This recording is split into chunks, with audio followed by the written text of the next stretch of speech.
go into a job and you're not smart enough for that job, you're going to have one bloody miserable time.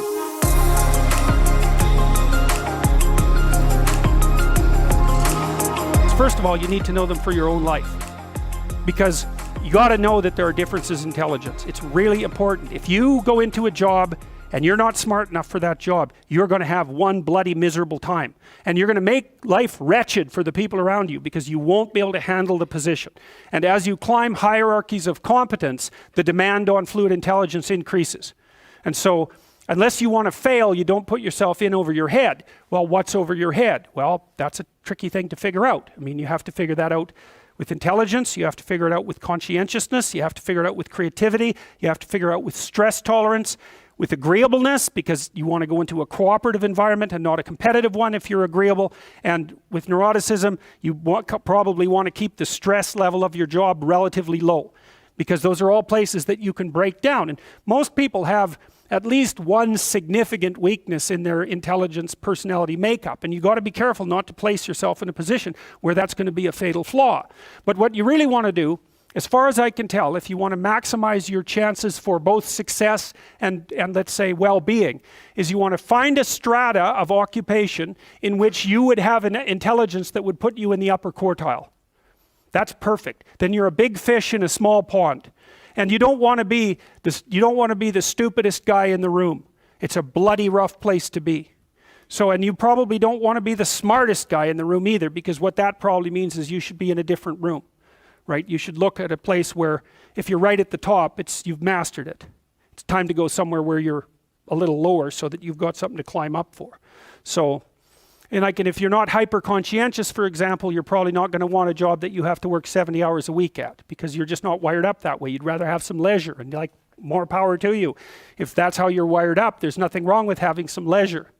But if you're someone who can't stand sitting around doing nothing ever, then maybe you can go into a job that's going to require you to work 75 hours a week. And almost all jobs that are at the top of complex dominance hierarchies require very high intelligence and insane levels of conscientiousness, as well, generally speaking, as pretty damn high levels of stress tolerance, because that can knock you out too, because there's going to be sharp fluctuations in your career, generally speaking, at the higher levels of a structure, and you have to make very complicated decisions, often with very short time horizons.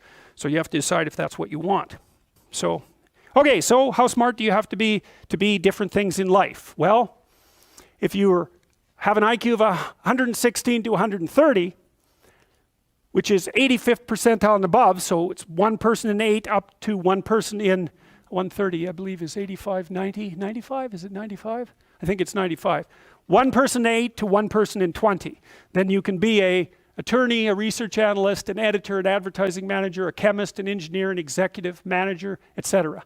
That's not the high end for IQ, by the way. That it can go up, well, it can go up indefinitely, although there's fewer and fewer people as it goes up. So if you want to be the best at what you're doing, bar none, then having an IQ of above 145 is a necessity, and maybe you're pushing 160 in some situations, and maybe that's making you one person in 10,000 or even one person in 100,000. And then also, to really be good at it, you probably have to be reasonably stress tolerant and also somewhat conscientious. So people, and you think, well, why is it that smart people are at the top of dominance hierarchies? And the answer to that, in part, is because they get there first, right? I mean, everything's a race, roughly speaking, and the faster you are, the more likely you are to be at the forefront of the pack. And intelligence, in large part, is speed. That's not all of it is. So if you're moving towards something difficult rapidly, the faster people are going to get there first. So IQ of 110 to 115, so that's 85th to 73rd to 85th percentile. Copywriter, accountant, manager, sales analyst, general manager, purchasing agent, registered nurse, sales account executive. If you look at universities, the smartest people they're above this. Who are the smartest people at university? What do you think? Mathematicians, physicists and mathematicians, right. I could tell you who's on the other end, but I won't. Yeah, I'd like to though. Anyways, okay. Going down the, now 103 to 108 is slightly above average, right? 60th to 70th percentile. Store manager, bookkeeper, credit clerk, lab tester, general sales, telephone sales, accounting clerk, computer operator, customer service rep, technician, clerk, typist. So you see at this level, people have some technical skill and some ability to deal with complex things. Okay, that's dead average. 100 is average.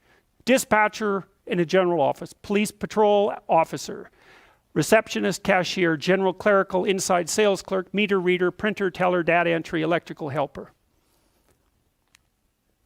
95th to 98. Machinist, food department manager, quality control checker, security guard, unskilled labor, maintenance, arc welder, die setter, mechanic.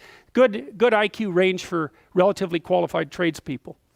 87 to 93. Messenger, factory production worker, assembler, food service worker, nurse's aide, warehouseman, custodian, janitor, material handler, packer. Now, what you're starting to see is that as you move down the hierarchy, the jobs get simpler. They're more likely to be assigned by other people, or they're repetitive. Because what IQ predicts to some degree is how rapidly you can learn something, but once you've learned it, it doesn't predict necessarily how well you do at it. And so the more repetitive jobs people with lower IQs are more suited to more repetitive jobs. Under 87, is there something? Well, no. Right. That's a big problem. And it's something our society has not addressed at all. Jobs for people with IQs of less than 85 are very, very rare. So what the hell are those people supposed to do? It's like it's 15% of the population. What are they supposed to do? Well, we better figure it out, because one of the things that's happening too is that as the high IQ tech geeks get a hold of the world, the demand for cognitive power is increasing, not decreasing, right? You want to be a teller? Well, you know, those checkout machines, they're not so simple. You want to work at McDonald's? You think that's a simple job? You don't see robots working at McDonald's. And the reason for that is that what McDonald's workers do is too complex for robots to do. So this is a discussion that no one wants to have, but that's okay. It's still a problem, and it has to be dealt with. So the US government, I think I told you this at one point already, it's illegal to induct anyone into the US Army if they have an IQ of less than 83, right? It's about 10% of the population. Because the US Army, and they've been doing IQ testing since IQ testing began, because they want everybody they can possibly get into the Army, because in peacetime, they use it as a way of moving people up the socioeconomic ladder, and in wartime, well, obviously, you need as many soldiers as you can get your hands on. And so you're not going to be any pickier than you have to be. So when the US Army says it's illegal to induct anybody into the armed forces if they have an IQ of less than 83, then you know that they've done it for absolute necessity. Right? And when people have made a finding that contradicts what they want to hear, and they're doing it out of absolute necessity, you can be reasonably true that it's one of those facts that just won't bloody well go away. And so you might think, well, if there's nothing for someone with an IQ of less than 83 to do in the Army, what makes you think that there's something that they can do in the general population? And then the issue is, you know, because the conservatives will say, well, they should just work harder. It's like, sorry, that ain't going to fly. And the liberals will say, well, there's no difference between people anyhow, and you can just train people to do everything. And that's wrong. So they're both wrong, and they're seriously wrong. And the fact that neither side of the political perspective will take a good, cold, hard look at this problem means that we're going to increasingly have a structural problem in our societies, because we're complexifying everything so rapidly that you can't find employment unless you're intelligent. You guys are really going to face this, you know. Lawyers are disappearing like mad. And the reason for that is, you can look it up online. Increasingly, you can do things yourself if you're smart. And so, like, the working class people have been wiped out pretty nicely over the last 30 years by automation and various other things. It's the low end of the white collar class that's coming up next. So I'm not saying that lawyers are in the low end, but low end lawyers are in the low end of the white collar class.